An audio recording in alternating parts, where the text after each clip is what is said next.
안녕하십니까. 100년의 고독 부엔디아 아우렐리아노 대령입니다. 저는 입시학원에 다니는 딸을 태워다 주기 위해서 새벽에 일어나서 서울에 갔다가 지금 집으로 돌아가는 길입니다. 비는 내리지 않고 있는데, 내리기는 하는데 안개가 자욱이 껴서 고속도로가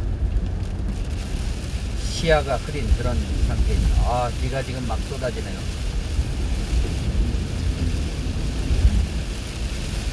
오늘 아침에 저는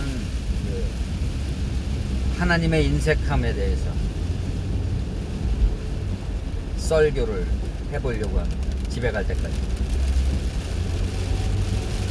대개 경전의 첫 구절은 나머지 뒤에 오는 모든 전체를 다 망라하는 매우 중요한 의미심장한 문구를 담고 있는 경우들이 많죠. 예수님이 심령이 가난한 자는 그 마음이라는 존재의 인식의 기본 베이스가 가난한 사람은, 굶주려 있는 사람은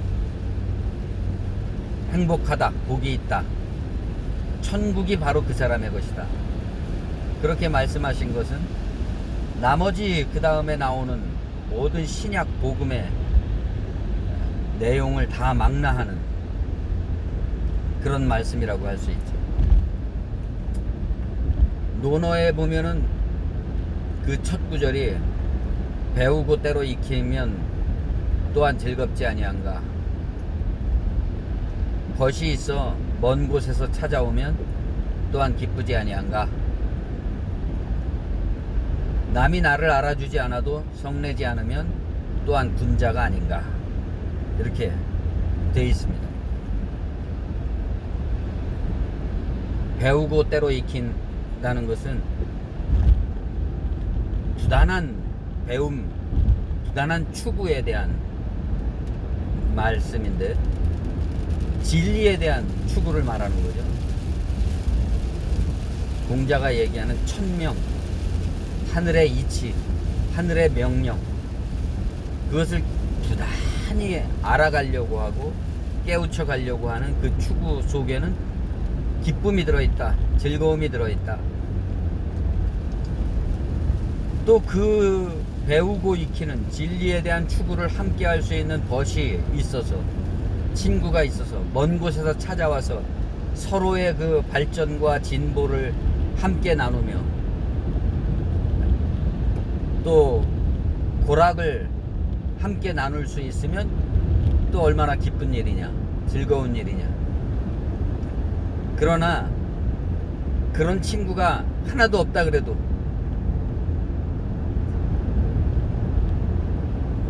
별로 없다 그래도, 많지 않다 그래도, 남들이 나를 알아주지 않는다 그래도, 그런 추구를 알아주지 않는다 그래도 성내지 않으면 속상해하고 괴로워하고 슬퍼하고 탄식하고 경악하고 울부짖고 원망하고,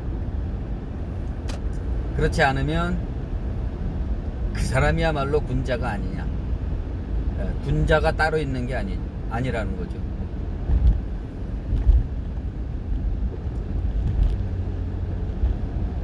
근데 사실 본원적으로,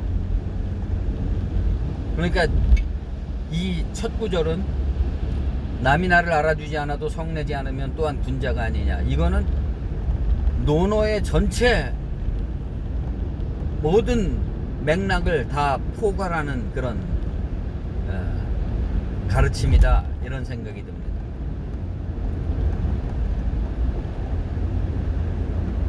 그러니까 공자의 제자로서 이 세상을 살아갈 때, 공자의 가르침에 따라서 이 세상을 살아가려고 할 때 제일 어떤 마음의 모토로 삼고 살아야 되는 것은 남이 나를 알아주지 않아도 성내지 않으면 그 사람이 군자가 아니냐.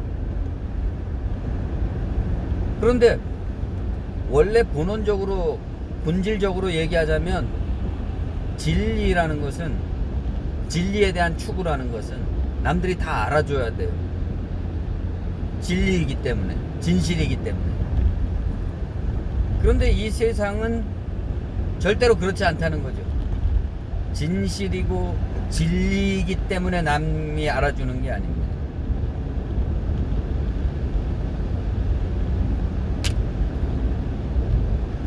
그러니까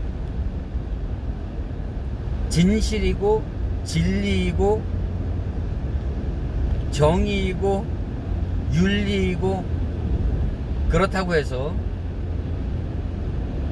남들이 나를 알아줄 것이라 기대하면 성이 납니다. 화가 나고 원망스럽고 탄식을 하게 되고 실망하고 배반감을 느끼고 절망을 하게 됩니다.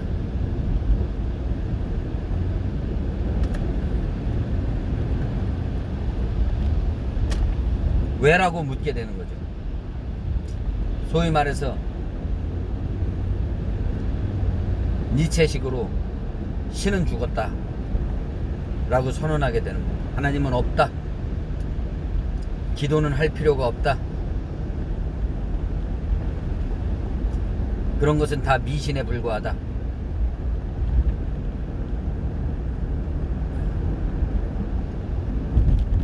무신론적 비관주의에 빠지는 거죠. 이게 성내는 겁니다. 남이 나를 알아주지 않는다고. 그러면 남이 나를 알아주게 하려면 어떻게 해야 됩니까? 이 세상에는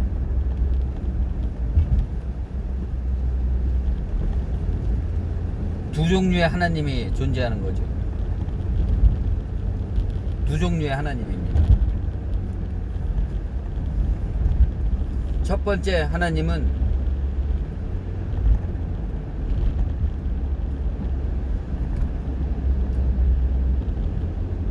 인색한 하나님입니다. 변덕이 심한 하나님입니다. 올바르고 정의롭고 윤리적이고 아름답고 멋지고 그렇다 그래서 은혜를 베풀어 주는 게 아닙니다. 그 하나님은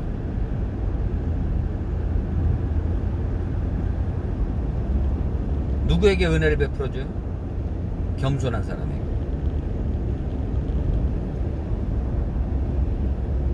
말이 좋아서 겸손이지 사실은 비루한 사람에게.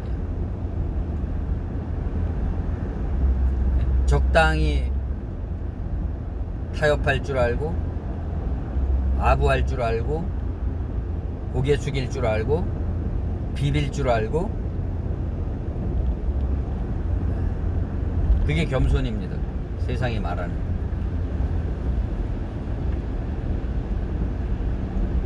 여러분이 잘 생각해 보시면 금방 답이 나올 겁니다.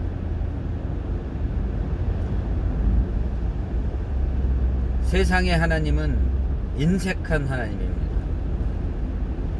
굴복하는 사람을 좋아합니다. 모욕적인 상황,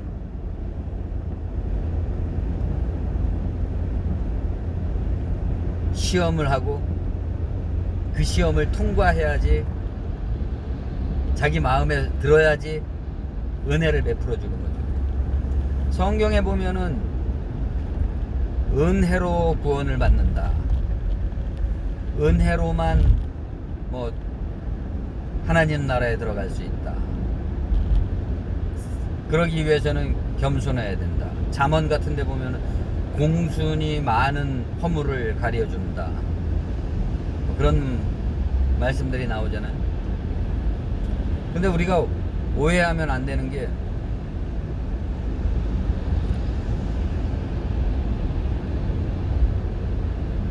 사도 바울 같은 양반은 이런 말씀을 했단 말이에요. 일부러 겸손함에 빠지지 말라. 일부러 겸손한 것은 천사를 숭배하는 것 같은 허상을 숭배한다는 거죠. 진짜 하나님이 아닌 허상을 숭배하는 것과 같은 행위다. 그런 말씀을 한 적도 있습니다.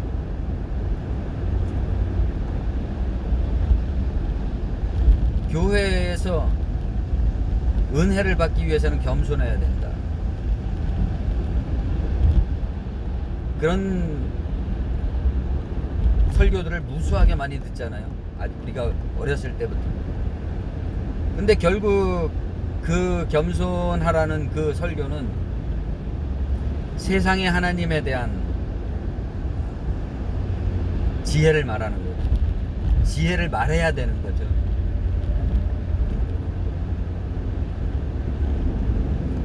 세상의 하나님은 그렇게 겸손한 사람을 좋아합니다.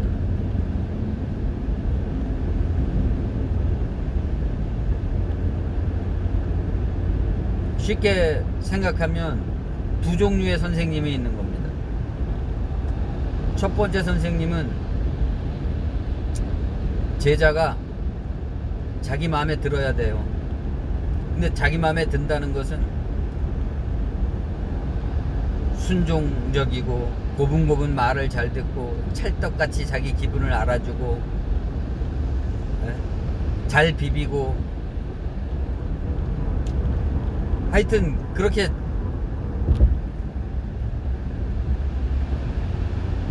또 좀 언제나 너무 똑똑하지도 않고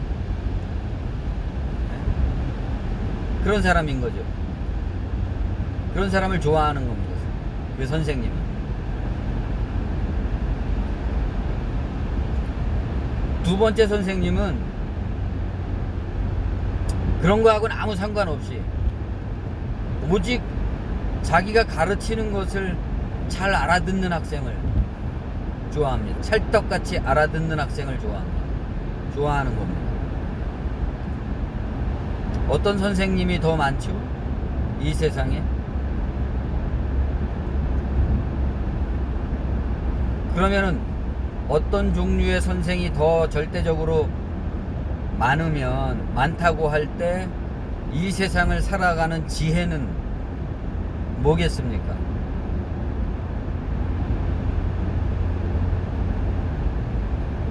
너무 똑똑해 하다 그래서 똑똑한 사람이라 그래서 1등을 하는 게 아니다. 또 발이 빠른 사람이라 그래서 경주에 이기는 것은 아니다. 전도서에 보면 그런 말이 나온단 말이죠. 그것도 다 헛된 일이다. 그래서 너무 지혜로운 사람이 되지 마라. 기한 전에 죽으려느냐. 너무 지혜로우면 제명에 못 산다는 겁니다. 너무 똑똑하면. 그러면 어리석은 사람이 되라는 건가요? 우리가 성경이나 설교나 이런 것들을 또 신학을 잘 분별해야 됩니다. 그렇기 때문에 예수님이 제자들에게 그런 말씀을 하셨잖아요. 내가 너희를 보냄이 양을 이리떼 가운데 보낸 것 같도다. 그러므로 너희는 뱀처럼 지혜롭고 비둘기처럼 순결하라. 사실 우리가 그냥 지나치기 쉬운 건데 뱀이라는 것은 유대인들이 제일 싫어하는 거거든. 동물이잖아요. 아담과 하와를 타락시킨 게 뱀이지 않습니까? 근데 왜 하필 뱀처럼 지혜로우라? 어떻게 생각하면 뱀과 한편이 될 정도로 지혜로우라는 거죠. 그것도 비둘기처럼 순결하고 뱀처럼 지혜로우라가 아니라 뱀처럼 지혜롭고 비둘기처럼 순결해라. 순서가 이렇습니다. 예수님도 인정하시는 거예요. 이 세상의 하나님은 인색한 하나님이라는 것을.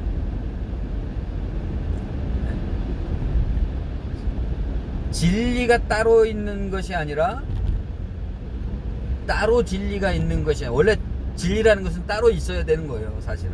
그러나 진리가 따로 있는 것이 아니라 진리가 없는 이 세상을 지혜롭게 살아가는 생존법. 그러니까 이 세상에 하나님에게 은혜를 받기 위해서 겸손하고 공순하고 어느 정도는 약한 척도 할 줄 알고 비굴하게 굴기도 하고 타협도 하고 비빌 줄도 알고 이렇게 해야 되는 뱀처럼 지혜로우라는 거죠. 그러나 철저하게 뱀처럼 지혜로워야 됩니다. 진짜 뱀이 되면 안 돼요. 비둘기처럼 순결해야 됩니다.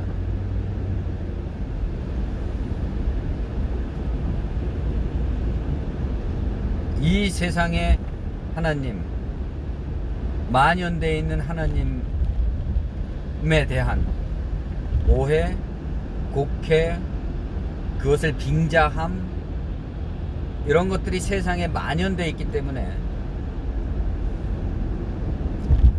그렇게 지혜롭지 못하면 어떻게 됩니까? 하나님은 죽었다, 신은 없다, 기도는 해봤자 소용이 없다, 그렇게 되는 거죠.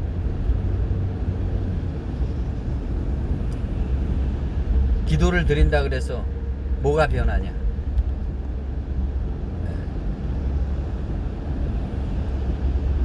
그러나 그런 사람들은, 그러니까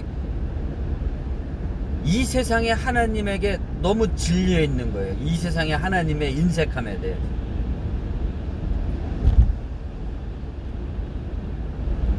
올바르게 살려고 하고, 의롭게 살려고 하고, 정직하게 살려고 하고, 열심히 성실하게 살려고 해도 인색합니다. 이 세상의 하나님은 그런 사람일수록 모욕을 요구해요. 알아주질 않아요. 어떨 때 알아줍니까? 그 사람이 자기의 의로움과 정직함과 올바름과 지혜로움과 똑똑함을 포기할 때, 모욕을 기꺼이 감수할 때, 그걸 겸손하다고 합니다. 쟤는 겸손하니까 됐어. 그리고 찌름을 주는 거죠. 인정을 해주는 겁니다. 그래서 그 하나님께 사랑을 받으려면 지혜로워야 되는 거예요. 그럴 줄 알아야 됩니다. 징징댈 줄도 알아야 됩니다. 약한 척을 할 줄도 알아야 됩니다. 언구럭을 떨 줄도 알아야 됩니다.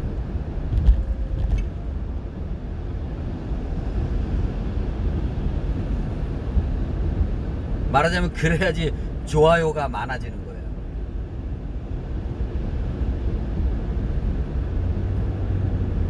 그게 세상을 살아가는 생존법이자 지혜인 겁니다. 성경이 가르치는.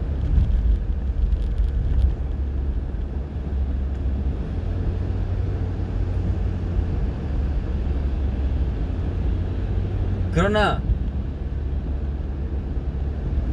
그 인색한 하나님, 변덕이 심한 하나님에게 은혜를 받기 위해서 영혼을 팔아버리면 안 됩니다.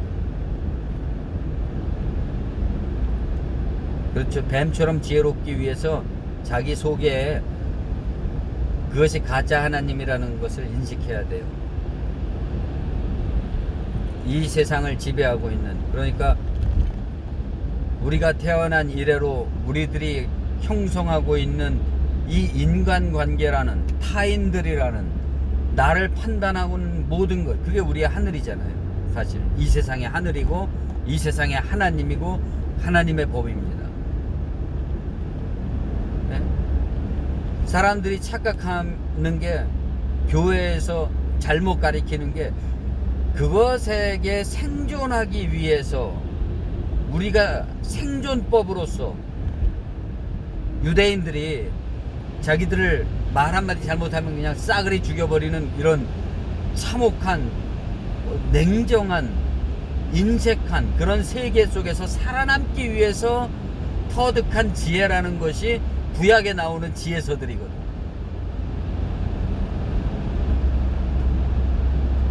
네? 그런 변덕맞은 하나님은 말하자면 출전이 어딘지 모르겠지만 중국 그 사상의 가르침에 그런 말이 나오잖아요. 소인배를 화나게 하지 마라. 소인한테는 무조건 친절하게 굴라는 거, 관대하게. 소인을 화나게 하면 그 앙화를 입게 돼요. 근데 그 똑같은 말씀이 성경에도 나옵니다. 돼지에게 진주를 던지지 마라. 또 잠언에 보면은 어리석은 자에게 채찍질을 하지 마라. 도리어 화를 낸다는 거죠. 화가 자기에게 돌아와요. 너의 진주를 발로 밟고 찢어 발기고 도리어 너를 상하게 한다.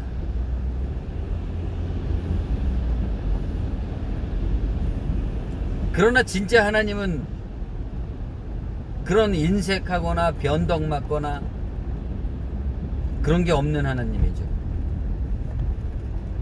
뭐 어떤 의미로 보면 그분이야말로 인색한 하나님이죠. 왜냐하면 너무나 애누리가 없기 때문에 그렇습니다. 심지어 하나님이 어딨냐? 기도는 해봤자 소용이 없다. 물론 그런 사람들은, 그런 분들은, 그런 무신론적 견해를 가진 분들은 이 세상에 하나님의 경악하고 이 세상에 하나님의 인색함에 질린 사람들입니다.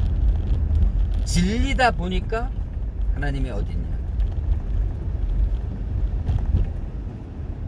아까 제가 말씀드린 대로 본질적인 하나님과 그 하나님이 없는 이 세상에서 살기 위한 지혜로서의 생존법으로서의 남이 나를 알아주지 않아도 성내지 않으면 또한 군자가 아니냐. 이게 있는 건데 그 둘을 헷갈려 버리는 거예요. 합쳐버린 거죠. 하나님이 어딨냐? 기도할 필요가 없다. 그 사람들에게는 하나님을 믿는 신앙이나 기도나 이런 거는 다 그냥 미신덩어리에 불과한 거죠. 다 소용없는 짓입니다. 밑빠진 독입니다. 아무리 자기를 갖다 바쳐도 인색하기가 끝이 없어요. 변덕이 끝이 없고. 그래서 결국 모든 사람을 죽을 때까지 다 자기의 실 한 오락이라도 다 바치게 만들죠. 가난한 사람들에게 다 가뜩이나 가난한데 다 바치게 하는 겁니다. 열정, 영혼까지 다 팔게, 온갖 모욕을 다 겪으면서도 겸손하게 굴어야 되고, 그래도 결국은 아무것도 해주는 게 개뿔도 없다. 신은 죽었다는 겁니다. 그러나 이 본질적인 하나님을 아는 사람은 기도라는 것은 일종의 과학인 거죠. 미신이 아니라 과학입니다. 기도는 이 세상에 하나님이 만든 본원적인 질서, 모든 천체들이, 모든 물질을 이루는 구조들이 질서 있게 움직이고 있기 때문에 이 세계가 유지 보존되는 거잖아요. 그러나 그 질서가 깨졌을 때는 어떤 게 필요합니까? 그 질서가 깨진 상태에서 그것을 바로잡기 위해서라면 작용과 반작용의 법칙에 의해서 그 질서가 깨진 상태에 뉴노멀 한 상태에 비정상의 상태를 정상으로 바꿔놓기 위한 보다 강력한 명령이 필요하죠. 그것을 압도할 수 있는 명령이 필요합니다. 기도는 일종의 깨어진 질서를 바로잡는 명령어죠. 신적 명령. 그래서 그 기도가 응답되기 위해서는 그 깨어진 질서보다 더 강력해야 됩니다. 그 자신의 추구와 열망과 간절한 바람과 네? 그 명령에 담긴 그 진실성이라는 게, 진정성이라는 게 더 강력해야 됩니다. 그 현실보다, 현실의 하나님의 인색함보다, 그것이 가짜 하나님임을 아는 그러한 똑똑하고 현명한 학생으로서의 그 깨우침이 더 강력해야 되는 거죠. 그럴 때 남이 나를 알아주지 않는 이 세상, 인색한 하나님이 지배하고 있는 이 세상에서 생존해 나갈 수 있는 비법을 갖게 되는 거죠. 이 세상의 질서를 바꾸기도 하고, 또 자기 내면의 질서를 가꾸는 암시가 되기도 하고, 남이 나를 알아주지 않아도 성내지 않을 수 있는, 사람들이 나에게 좋아요를 눌러주지 않아도 연연해 하지 않을 수 있는, 그러나 그것만 가지고는 안 되죠. 그 인색한 하나님이 이 세상을 지배하고 있는 현실이라는 것을 잘 분별해내서 뱀처럼 정말 지혜롭게 돼지에게 진주를 던지지 않고 소인을 화나게 하지 않고, 그 하나님이 원하는, 이 가짜 하나님이 원하는 그 공순함이라는 것, 겸손함이라는 것, 그것도 채워나가야 됩니다.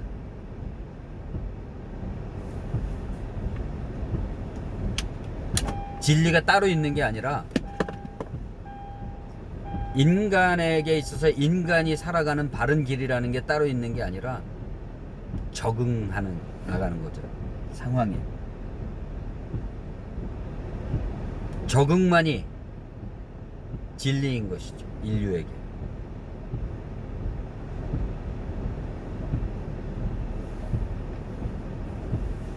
그런 면에서 생각해 볼 때 저는 사실 많은 부분에서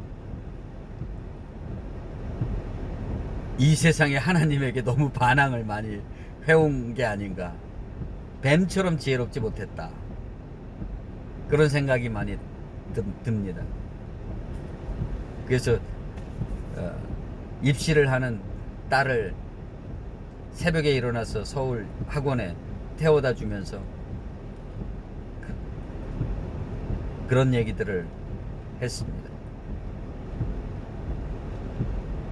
뱀처럼 지혜롭고 비둘기처럼 순결하라는 말씀이 무슨 말인가?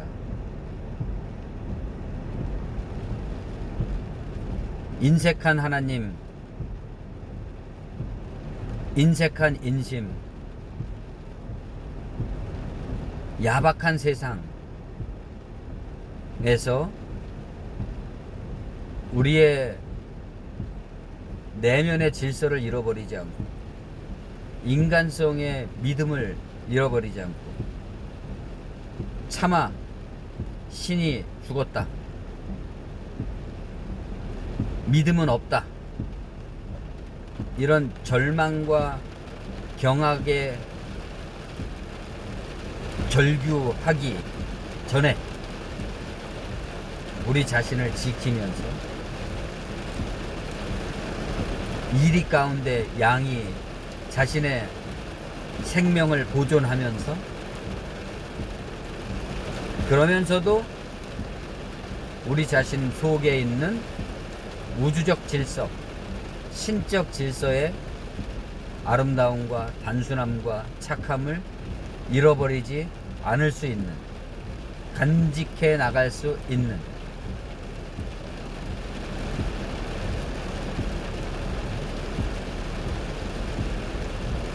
세상이 나를 알아주지 않아도 성내지 않을 수도 있지만,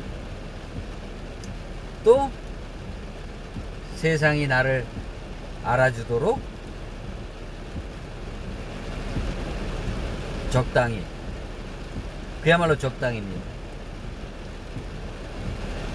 공순하고 겸손할 수도 있는, 그러나 동시에 결코 인색하지 않은 하나님, 누구에게나 공평하게 비를 내리고 누구에게나 공평하게 햇빛을 내리는,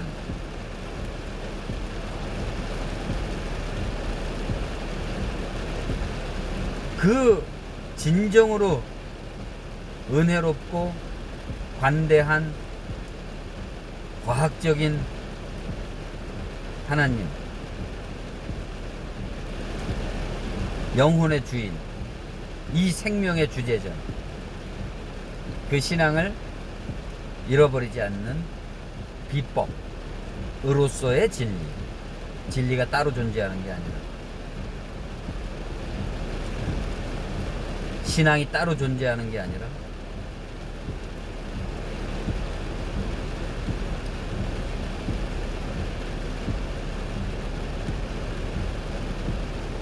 그것이야말로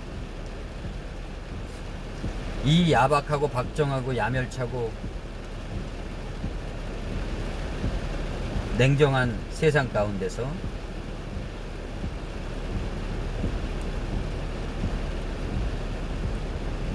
뱀처럼 지혜롭게 그들과 더불어서 살아가고 관대한 마음으로 다른 사람들에게 좋아요도 많이 눌러주고 구독도 많이 눌러주고 말이죠.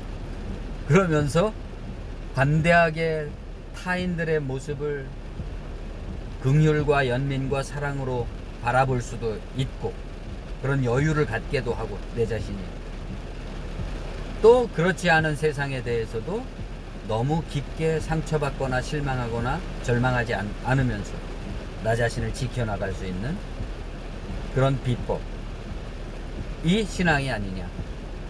앞으로는 점점 더 그러한, 제가 늘 자주 쓰는 표현인데, 진짜 믿는다는 것은 독립운동을 하는 것과 같다. 독립운동을 하는 것과 같은 그 신앙을, 그 고결함을 간직한, 자신의 드높음을 잃어버리지 않는 그런 신앙을, 그런 지혜를, 또 그런 이 세상의 하나님과 같지 않은, 인색하지 않은 그런 지혜와 분별력을 가진 신앙이 앞으로는 정말로 진실되고 절실하게 필요할 겁니다. 언제나 영화처럼, 흐르는 강물처럼 잃어버린 때를 찾아서 아직도 가야 할 길을 달려가는 아우렐리아노 부엔디아 퇴역 군인의 썰교였습니다. 감사합니다.